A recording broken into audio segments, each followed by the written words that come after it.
yari afite amafaranga yagenewe kubakwa, bije yagenewe kubakishwa iracyahari, akagira n'iyo nyandiko isaba ko ibikoresho bitangwa. Ntabwo rero ibyo bintu byombi wabikombina ngo uhindukire uvuge ko ibikoresho byabonetse kandi inzu zitaruzuye. Metero overview y'iyi kesi iregwamo abayobozi 16 muri aka karere, wowe wayibonye gute muri rusange mu bijyanye n'amategeko? Ese hari abavuga ngo ni ikintu kidasanzwe? Ese namwe muba muri sector y'amategeko niko mwabibonye? Nubwo atari ibintu byiza ariko birasanzwe. Ibi bintu by'amasoko ntabwo ari bwo bwa mbere, gusa ko atari ikintu cyiza kubona umugenerwabikorwa utishoboye abantu bashobora kuvuga ko yubakiwe kandi atarubakiwe. Rwose ibyo bintu ntabwo ari ibintu byiza byo gushyigikirwa.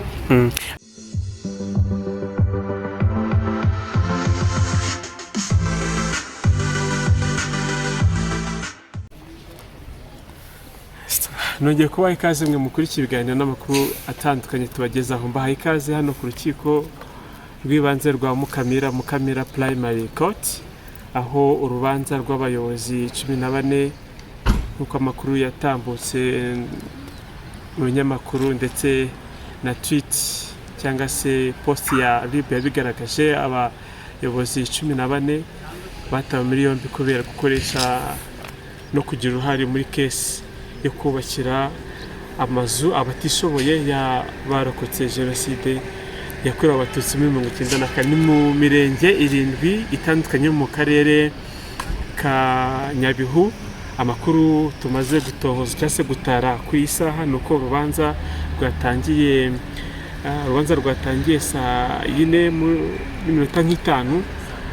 Abashinjwa cyangwa se abasuspect bahageze basomerwa icyo ubushinjacyaha bubarega cyangwa se bubakurikiranyeho. Aba suspect bahari cyangwa se bamwe mu bayobozi batawe muri yombi bafunzwe, harimo abakuriye ibuka mu mirenge itandukanye, kuko harimo umurenge wa Muringa, umurenge wa Rambura, umurenge wa Jenda, umurenge wa Kintobo, umurenge wa Mukamira n'umurenge wa Bigogo. So aba suspect cyangwa se bamwe mu bakurikiranyweho iki cyaha cyo gufatanyacyaha no gukoresha nabi ingengo y'imari ya leta. Of course aya mafaranga yagenewe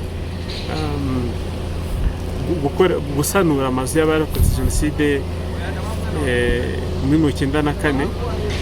Ubushinjacyaha bwagaragaje ko amafaranga yagomba kugura ibikoresho agera kuri miliyoni zirenga 45. Ariyo yakoreshejwe nabi. Yagomba kugura ibikoresho bagomba kohereza muri mirenge byo kubaka no gusana amatoilette, ibyikoni n'amanex kuri imiryango ari muri mirenge 7 yo mu karere ka Nyabihu. Ubu urukiko urubanza rurakomeje, abaregwa buri umwe kugenda yisobanura, ariko amakuru mashyashya mu rubanza nuko hari abantu 3 bari kuvugwa cyane cyangwa se bashobora kuba baragize uruhare rukomeye muri rubanza cyangwa se muri iki cyaha cyakozwe.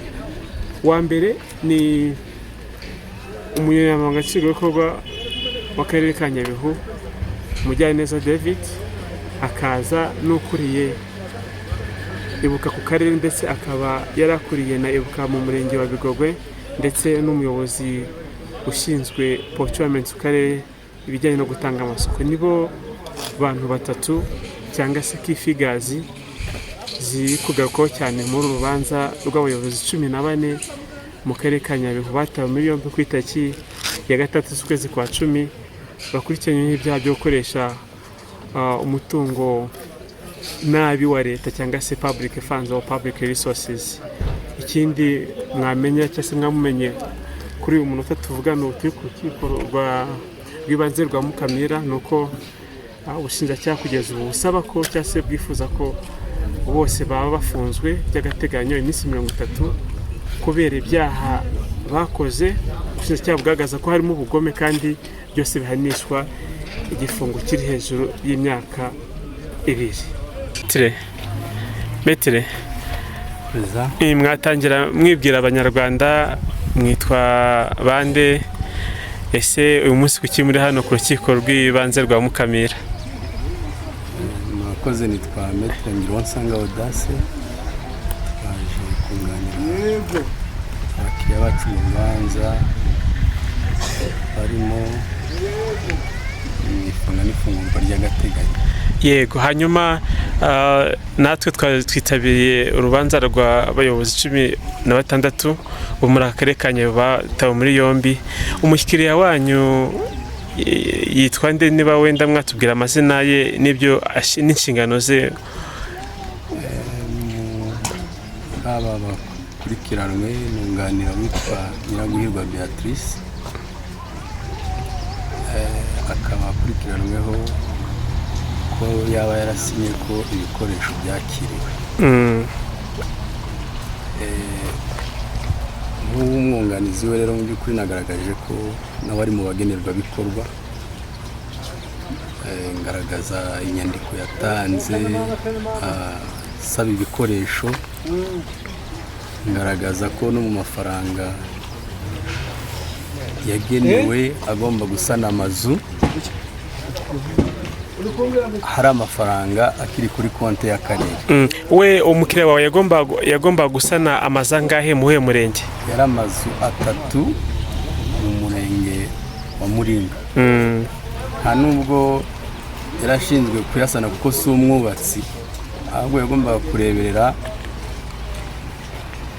akarere ko byakozwe neza. Ubushinjacyaha bwagaragaje ko abaperezida ba Ibuka aribo bakurikiranaga ishyirwa mu bikorwa niba aya mazu ko ari kubakwa. Hanyuma amazu we 3 yagombaga gukurikirana yaba yaruzuye neza cyangwa nawe ntabwo yuzuye, ari mu mazu ataruzuye? Ari mu mazu ataruzuye, ariko akagaragaza ko we yasabye ibikoresho abisaba ku karere binyuze mu nama bagize ya Ibuka. Ibyo rero biramugira umuntu utari ufite umugambi, kuko yari afite amafaranga yagenewe kubakwa, bije yagenewe kubakishwa iracyahari, akagira n'iyo nyandiko isaba ko ibikoresho bitangwa. Ntabwo rero ibyo bintu byombi wabikombina ngo uhindukire uvuge ko ibikoresho byabonetse kandi zitaruzuye, ndetse n'amafaranga yagenewe guhemba abubatsi akiri kuri konti. Metere, ubushinjacyaha bwagaragaje ko ES w'akarere cyangwa se gitifu w'akarere hari inyandiko yasinye igaragaza ko imirimo yose yo kuvugurura aya mazu 17 yarangiye. None uravuze uti umukiriya wanjye we yarakoze request y'amafaranga yandi kandi n'inzu ntago zazuzura. Ibyo bintu bihuza gute? Yasabye ibikoresho, ntabwo yasabye amafaranga. Yasabye ibikoresho ko muri kontrara rwemeza mirimo niyo kugemura ibikoresho. Yego. Ntabwo rero yasabye amafaranga, ahubwo yari ayafite yagenewe kubaka inzu 3. Ariko amazu umukiriya wawe yakurikiranaga ntago yuzuye? Ntabwo yuzuye. Nabibwiye ko yasabye ibikoresho kugira ngo yuzure. Yego. Byabaye bike. Amafaranga yo yari agihari yo kubaka. Mwarayasuye mbere yuko wenda mutangira kumufasha neza mufite? Ahangaha tuba tukiri kuburana ku mpamvu zikomeye. Igihe cyo kuburana ibimenyetso nikigera dushakisha ibimenyetso byose byashinjura uwo twunganira, naho ngubu abakirivuga ko twajya kuri tere. Metere, ibintu haregwa wabonye hari abandi bantu babihuriyeho mu yindi mirenge? Abakozi bo mu mirenge, umuntu yita cyane ko yunganira. Ubu nabashije kugaragaza iby'umukiriya wanjye na konti yarashinzwe gukurikirana. Iby'abandi bakiriya rero ntabwo nabwo. Metere, overview y'iyi kesi iregwamo abayobozi 16 muri aka karere, wowe wayibonye gute muri rusange mu bijyanye n'amategeko? Ese hari abavuga ngo ni ikintu kidasanzwe? Ese namwe muba muri sekte y'amategeko niko mwabibonye? Nubwo atari ibintu byiza ariko birasanzwe. Ibi bintu by'amasoko ntabwo ari bwo bwa mbere, gusa ko atari ikintu cyiza kubona umugenerwabikorwa utishoboye abantu bashobora kuvuga ko yubakiwe kandi atarubakiwe. Rwose ibyo bintu ntabwo ari ibintu byiza byo gushyigikirwa. Metero, nubwo urubanza rukomeje, mwaduha overview ese murabona nibura wenda muri aba bantu 16 hari abashaka kuzababere, cyangwa murabona wenda hakiri kare kuba mwagira picture cyangwa se ishusho y'iyi case cyangwa se y'urubanza mutanga, cyangwa umukiriya wanyu muri rusange? Nk'uko bivuze haracyari kare kuvuga ko hariho umwere, ariko uyu munsi 16 byaterwa n'ubushishozi bw'umucamanza, ariko twebwe duhora tuvuga ko ihame nuko abantu bakurikiranwa badafunzwe. Gufunga ni exception. Rero umucamanza mu bushishozi bwe hari igihe areba akabona mu bo twunganiye nta bimenyetso benda gusibanganya, yego, cyangwa eta yabo barimo. Nk'uwanjye nagaragaje ko ari n'umurwayi, arwaye ubuhe burwayi? Uburwayi bw'umuntu n'ibanga sinari kwirwa byitaho cyane, ariko umucamanza twabimushikirije.